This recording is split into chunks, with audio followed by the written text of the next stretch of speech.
Habari Achievers, karibuni sana kwenye mwendelezo wa series yetu ya budget na mipango. Tumekuwa tukifanya series hii kwa muda sasa na tumewatengenezea maudhui mengi sana kwenye topic hiyo hiyo ya budget na mipango. Lakini kama hii ndio video yetu ya kwanza unayokutana nayo, naomba nikwambie baada ya video hii basi rudi nyuma kaangalie na video zingine ambazo tumeshazirekodi na kuziweka na watu wameziangalia, umejifunza sana, ili na wewe pia uendelee kujifunza.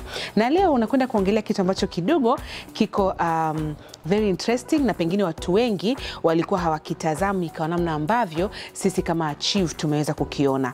Na kitu cha leo tutakachoenda kujifunza ni kuhusu kuweka budget ya afya. Kuweka budget ya afya. Video ya leo itakuwa inahusu ni kwa namna gani tunaweka budget kwa ajili ya afya. Sasa najua wengi tunapoanza kazi huwa tunapewa mikataba ya ajira, sawa? Na katika ile mikataba tukiisoma inakuwa ina vitu vingi sana. Aidha kazi zako utakazokuwa unakuja kufanya ofisini, utakuta tarehe yako utakapoanza kazi ni mkataba wa muda gani, lakini tabia ambazo unahitajika kuwa nazo wakati upo kazini, muda wa kuingia na muda wa kutoka na kadhalika. Lakini sehemu muhimu sana katika mkataba wa ajira ambao pia utaukuta kwenye mkataba huo ni kile kipengele cha mishahara na stahiki za wafanyakazi. Tunasema remuneration, utaikuta pia kwenye mkataba. Na katika upande huo wa mishahara na stahiki ama remuneration, utakachokikuta pale, utakuta ule mshahara ambao ni basic, utakuta allowance ya nyumba, utakuta allowance ya usafiri, utakuta allowance ya mawasiliano, likizo ambayo unalipwa ili kwenda likizo, unapewa kama nauli ili kwenda likizo na familia yako, lakini pia utakuta bima ya afya. Ni muhimu sana, utakuta bima ya afya. Kwa hiyo katika vitu vingi hivyo ni baadhi ya mambo ambayo utayakuta. Of course wengine wanaweza wakawa na vitu vingi sana kwa sababu haya mataasisi hayafanani.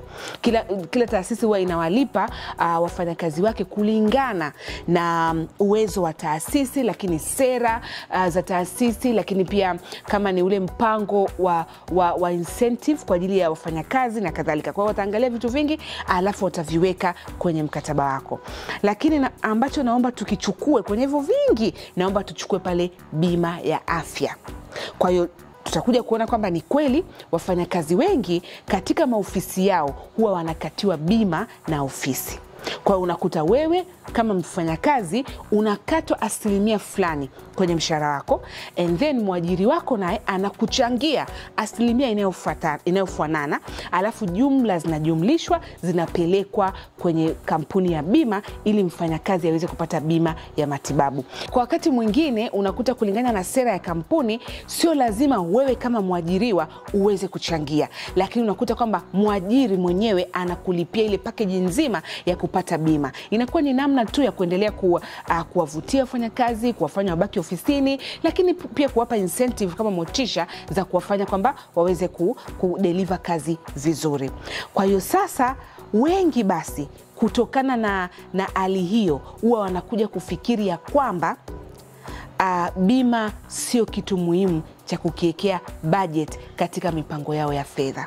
Tumeona kwamba kwenye ule mpango kwenye ule mkataba utakuta vitu vingi, lakini hii sehemu ya mishahara na stahiki ni sehemu nyeti kiasi kwamba kampuni zingine huwa zinaandaa kitu kinaitwa kamati ya mishahara na stahiki ama remuneration committee. Na hata kuna baadhi ya taarifa ukizisoma zile annual reports za makampuni unakuta kabisa na mwenyekiti wa kamati ya remuneration anatoa na yeye tunasema anatoa na feedback ama anatoa na ripoti jinsi gani hiyo kamati imefanya katika kipindi husika ambacho wanatoa taarifa. Kwa hiyo inakuonyesha kwamba ni kitu fulani ambacho kinachukuliwa kwa uzito, kwa sababu tunajua kwamba wafanyakazi watakaa sehemu ambayo wanalipwa vizuri kimaslahi ama wataondoka pale ambako maslahi yanakuwa mabaya. Hasa kwa sababu tunapewa hizo bima za afya, wengi wetu tunafikiri ya kwamba hatuhitaji kabisa katika namna yoyote ile kuwa na budget kwa ajili ya masuala ya afya. Kwa hiyo sasa naomba nikuulize, wewe unafikiri unahitaji kuwa na budget kwa ajili ya masuala ya afya? Unaona kama ni muhimu? au unaona kama sio muhimu? Subiri, usinijibu, tuendelee. Tutakuja kupata majibu kadri video inavyoenda. Naomba sasa tu tukaangalie uhalisia wa maisha. Tayari tumeona kwamba mwajiri wako anakupa bima, fine. Tuende tukaangalie reality ambayo ipo kwenye maisha yetu. Cha kwanza, tunakubali kwamba ni kweli makampuni yanatusaidia sana kwa kutupatia bima za afya. Sisi ambao ni wafanyakazi wanatusaidia sana, kwa sababu unakuta wategemezi wetu wengi ambao wanatambulika kisheria na wanaruhusiwa kuingia kwenye bima zetu za afya ambazo sisi kama wafanyakazi tunakatwa, wanafahamika. Inategemea na kila kampuni ya bima, either watu 4 au ama wakati mwingine watu 6. Ninavyosema watu 6 ni wewe plus wengine 5 ambao wanakutegemea, lakini unakuta sehemu zingine pia inakuwa ni 4 na 3. Inategemea kila sera ya kampuni ya bima. Sasa tunashukuru kwa sababu wategemezi wetu either wako juu yetu kiumri ama wako chini yetu kiumri. Sisi ambao ndo tunakatwa zile bima ndo tuko hapa katikati, kiasi kwamba hata kiumri ndo tupo kuanzia miaka 25, tunakuja bado tuko hapa, tuna afya nzuri, hatuendi hospitali mara kwa mara. Mimi mwenyewe sikumbuki mara ya mwisho nimeenda hospitali kwa ajili ya jambo kubwa ilikuwa ni lini. Either wakati mwingine mafua tu, wewe kuna kipindi upepo mbaya wa mafua unapita, kwa hiyo unakuta tunaumwa na mafua yanakuwa makali, ndio unaenda hospitali. Lakini hawa ambao wako zaidi juu kwenye umri wetu ni wazazi wetu, ambao wanaingia pia kwenye baadhi ya hizi bima kama vile wategemezi wetu. Kwa hiyo bima tunayokatiwa sisi na inaenda pia kuwanufaisha na wao.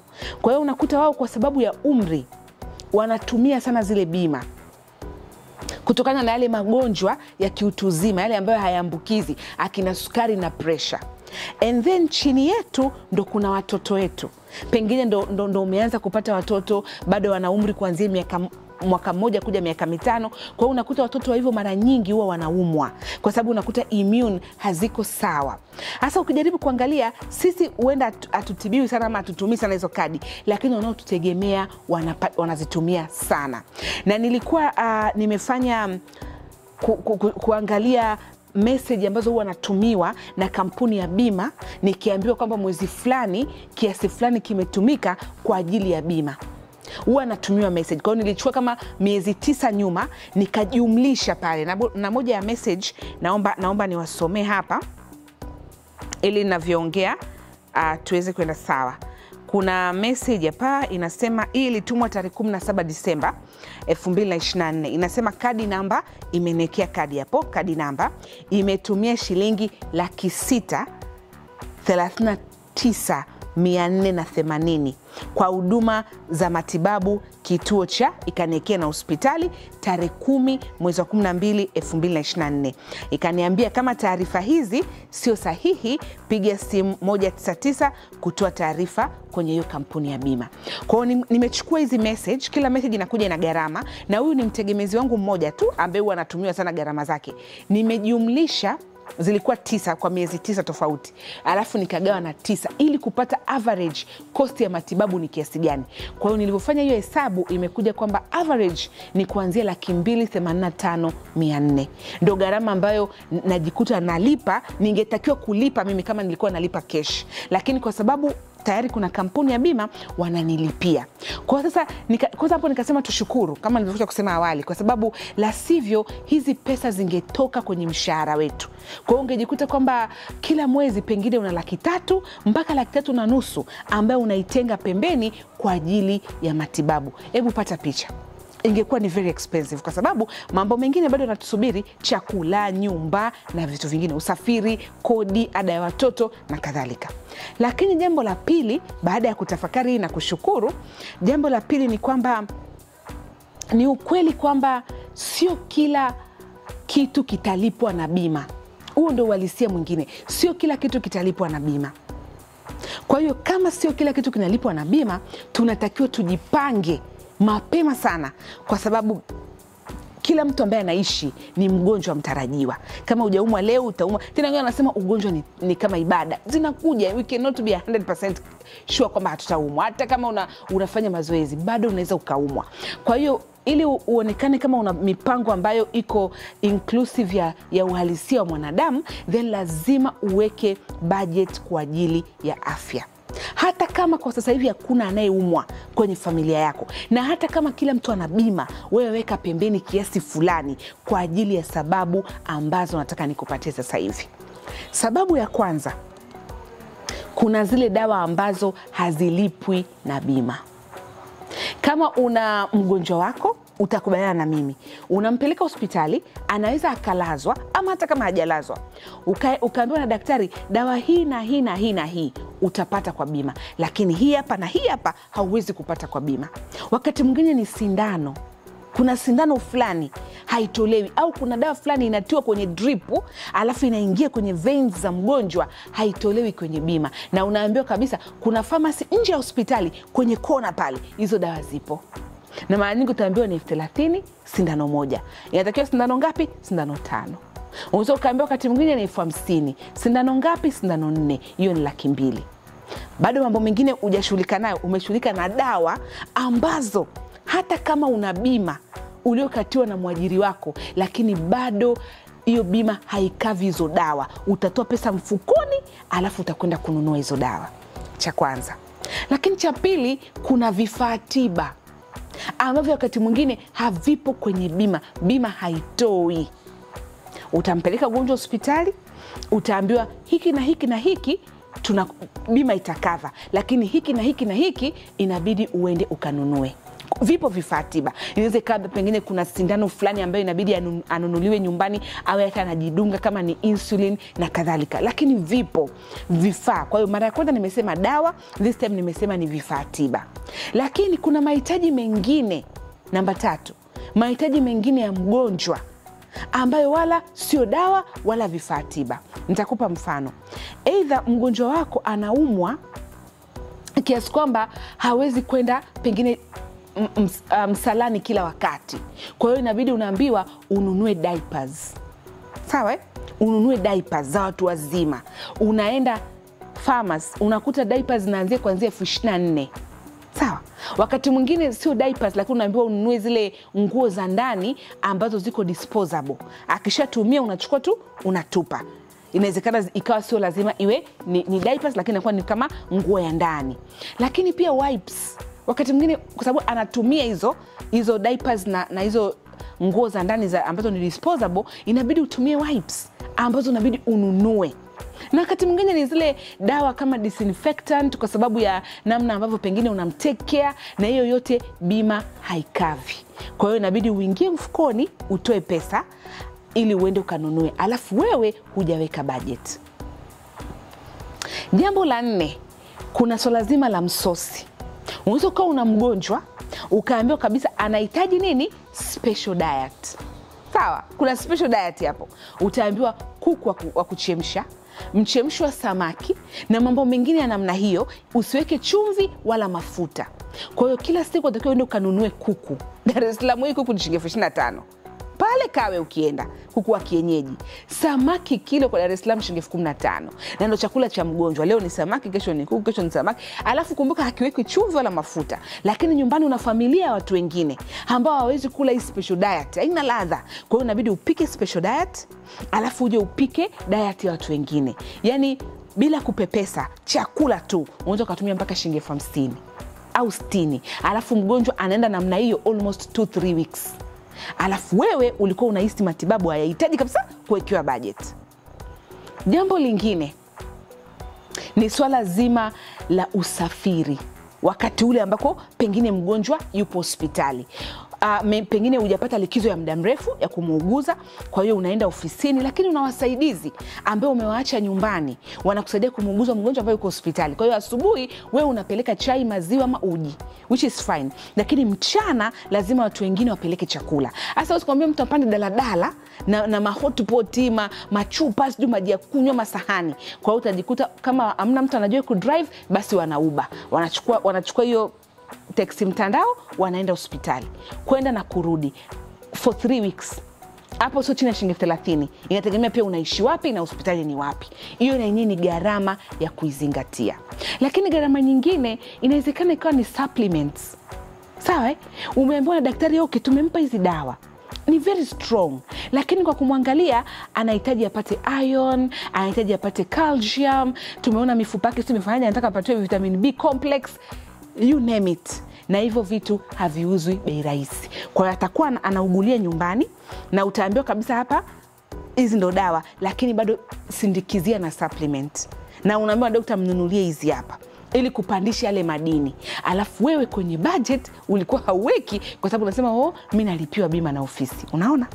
Lakini pia unaweza ukajikuta unahitaji msaidizi maalum kwa ajili ya mgonjwa. Nyumbani una msaidizi ambaye anafanya kazi za nyumbani, lakini nature ya mgonjwa wako wewe mwenyewe upo ofisini, anahitaji mtu ambaye atampa close attention. Unaweza ukamtafuta either akawa ni out of the family ama mtu akae ni mtu wa familia. Angalau basi umotishe, utabidi wewe unampa something small kama ni wa familia, lakini wa nje ndo kabisa tena mshahara ni mkubwa kuliko hata udada wa kawaida, kwa sababu vitu anavyovifanya kumgeuza, kumsafisha, unahitaji wewe na hizo gharama na utazilipa kwa mwezi, kwa sababu of course wazazi wetu wanapozidi kukua, for example wakaanza kuumwa, unakuta pia na sisi watoto wao tumesha kuwa na sisi, sababu mzazi anakuwa na wewe unakuwa. Kwa hiyo tumefika ule umri ambako na wewe ukijikuta unauguza sana kwa kufanya zile kazi ngumu na wewe pia unaweza kujikuta unaugua. Mimi nilishai kuona kesi ya namna hiyo kwamba alimuuguza mzazi paka na yeye akaanza kujikuta anaumwa na mgongo kwa sababu ile kuamka, kumgeuza, kumfuta. Kwa hiyo akajikuta akaambiwa daktari tafuta msaada, kwa sababu na wewe pia unaweza kujikuta umeingia kwenye kuumwa. Kwa hiyo kabisa awe na wafanyakazi wawili, huyu wa special kwa ajili ya mama anayesaidiana naye and then na huyu wa mambo mengine ya kifamilia. Alafu wewe ndio ulikuwa umesema mimi sihitaji kuweka hiyo budget. Lakini wakati mwingine unakuta kuna budget kwa ajili ya mazoezi. Hujawahi kuona umeambiwa okay fine yuko hivi, lakini atahitaji mazoezi kwa muda fulani, aidha itabidi umlete mfanyishaji mazoezi nyumbani, na siku hizo umekuwa very expensive. Anakwambia mimi kuja tu unanitumia nauli na ile service cost. Anakuja hata mara 3 kwa wiki, anakuja anamnyoosha viungo, anamnini ili azidi kukaa sawa. Hizo ni gharama ambao ni mshahara ule wa siku zote unakwenda kugharamia, kwa sababu huwezi kumwambia mwajiri mimi nauguliwa nipatie special allowance, inatoka wapi? Mshahara ni ule. Sasa wewe wakati mambo yalikuwa sawa, ukiwa hauna mgonjwa, ulikuwa hauzingatii budget kwa ajili ya mambo ya afya au mambo ya kimatibabu. Sasa ndio nimekuja limeibuka jambo, alafu ndio mshahara kiwango kile kinahitaji wewe uende ukatumie kwa ajili ya kufanya hayo masuala yanayohusiana na ugonjwa na afya. Ndio maana tunasema unapoweka mpango wa budget, najua utazingatia vitu vingi sana, lakini katika hivyo vingi usisahau kuzingatia swala la afya. Nadhani nimekupa mifano michache hiyo. Hata pale kwenye usafiri nilikupa mfano kwamba anaweza akawa anaenda kupelekea chakula, lakini sio hivyo tu, anatakiwa kwenda kufanywa dressing. Wakati mwingine kuna dressing za kufanyiwa. Kwa hiyo unaambiwa aje kwa wiki mara 3. Kuna sindano za kuchomwa na ni lazima achomewe hospitali. Lakini ndio kuna hiyo kupeleka chakula. Lakini kuna ile kwenda kwa daktari amuone tu, aweze kupima progress ya mgonjwa. Na awe anatoa ripoti kwa sasa hivi, hebu punguzeni hizi dawa. Naona sukari yake imeshakaa vizuri. Naona pressure yake imeanza, hebu punguza hizi alafu weka hizi. Kwa hiyo lazima kuwe kuna close monitoring anayofanya daktari. Itakufanya yani safari za hospitali kurudi nyumbani hospitali zinakuwa nyingi. Lazima utenge budget kwa ajili ya hayo maswala. Kwa hiyo kama bado unaamini kwamba huhitaji kwa sababu mwajiri anakulipia bima, naomba nione mkono wako, kwa sababu kidogo nitasikitika. Nimekupa mifano mingi kwa sababu najua ni muhimu sana, hata kama tunalipiwa bima na ofisi, tukajitahidi kuweka pesa pembeni kwa ajili ya afya kila mwezi. Lakini hiyo pesa kumbuka hatuiweki ikae tu nyumbani na wakati hakuna mgonjwa ambaye anaumwa kwa wakati ule. Ile pesa huhitaji kwa wakati ule. Unachotakiwa kukifanya kwenye bajeti zako, itenge kwamba nitaweka shilingi fulani pembeni kwa ajili ya matibabu. Baada ya hapo ichukue, kaiweke mahali ambako itakuingizia return wakati imekaa pale hakuna mgonjwa, everything is fine, ikae pale iendelee kuzaa. Lakini tatizo likitokea, mgonjwa akapatikana, wakati kadi yako ya bima au kampuni yako ya bima inakulipia kitanda, yale matibabu mengine mengi, wewe unakuwa na pesa ya kuendesha maisha ya mgonjwa bila kupata stress nyingi, kwa sababu tayari ulikuwa umeweka budget hata miaka 3 4 nyuma. Pesa iko pale inaendelea kuzaa, lakini unajua kabisa pesa fulani ambayo nimeiweka sehemu fulani, ile ni pesa kwa ajili ya matibabu. Pengine ninavyoona wazee wangu wanazidi kuzeeka, umri unazidi kwenda, you never know, let me just prepare. Labda na watoto wadogo, mimi mwenyewe ndo naelekea kwenye huo utu uzima, let me prepare myself. Ngoja niwe na kitu hapa kwa ajili ya afya. Kama bima yangu itakuja mpaka hapa, basi mimi nitamalizia mpaka hapa. Na tayari resources za kufanya hivyo unazo, kwa sababu umeziweka kwenye budget.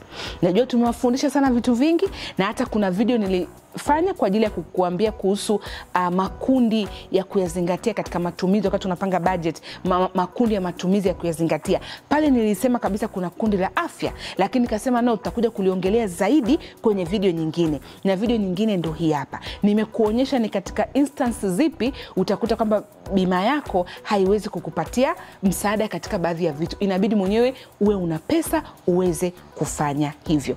Kwa hiyo ni matumaini yangu kwamba kuanzia sasa mtakapoanza kuandaa budget zenu, depending na kwamba umetumia kanuni gani, mtaanza kuconsider na afya. Ita stand alone pale vizuri, na itaweza kuonekana kabisa. Hata kama unaweka laki, wewe weka tu, everything is right now, weka tu, inatosha hiyo. Weka, anza kuweka.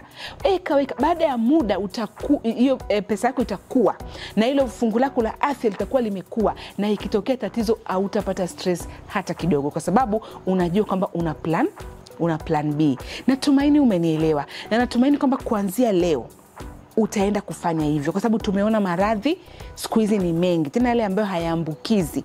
Na siku hizi hata sio kwamba sukari na pressure wanaumwa watu wazima. Siku hizi kuna watoto wadogo wana pressure na sukari, kuna watoto wadogo wanafanyiwa dialysis, kuna watoto wadogo wanafanyiwa kidney transplant na kadhalika. Ukienda hospitalini ndo utajua. Na kama kuna siku mimi wanajiambia, hii kidogo ni nje ya topic kidogo, kama kuna siku unajisikia kiburi kimekuwa kikubwa sana, yaani unajisikia kama umepatia sana maisha, nenda pale Muhimbili, fanya tu tour, tembea hata kwenye wodi fulani tu ya watoto. Yaani utarudi nyumbani ukiwa umerudishwa, yaani kile kiburi kimerudishwa almost not zero, kwa sababu you will see things. Tukiwa kumtaani hatujui extent ya maradhi ambayo wanadamu wanapitia, lakini ukienda hospitalini unaona, unamwambia Mungu asante, I thought navyoumwa na mguu naumwa kweli kweli, kumbe kuna mtu anaumwa mpaka. Unaweza ukaenda hospitali ya ngozi ukajua wewe unawashwa kidogo eczema na nini, ukakaa pembeni na mtu ambaye ana kansa ya ngozi, ukimwangalia ngozi yake hivi unasema kumbe mimi Mungu siumwi. Mimi paka namwambia daktari, hebu nipe tu dawa niende, ni joto limezidi pengine ndo maana anajikuna, nipe tu dawa niende daktari, kuna mtu nimemwona huko nje na hisi kama anakuhitaji zaidi. So kuna challenge za kiafya, tusiache kuweka budget. Na ubaya ni kwamba afya, ukipata tatizo la maradhi kwenye familia, huwa yana tabia ya kumaliza kila kitu. Yaani kama ulikuwa hujajiandaa, utatumia resources za ndani, utaenda kuchukua mikopo, utatafuta marafiki, na itamaliza kila kitu. Cha msingi tujiandae ingali mapema. Asante, nashukuru kwa kunisikiliza. Usikose video hata moja kuangalia kwenye series hii ya budget na mipango. Utajifunza vitu vingi sana. It's not the normal budget. Hii imekuwa ni ile deep and extended budget version ambayo tunaendelea kukufundisha. Asante sana, na I hope nitakuona tena kwenye video ijayo. Kama hujatufollow, to subscribe, uendelee kubaki na sisi, alafu tumwambie kwenye comment section hapo nilichokiongea kime make sense kwako au wewe unaonaje. Asante na kwaheri.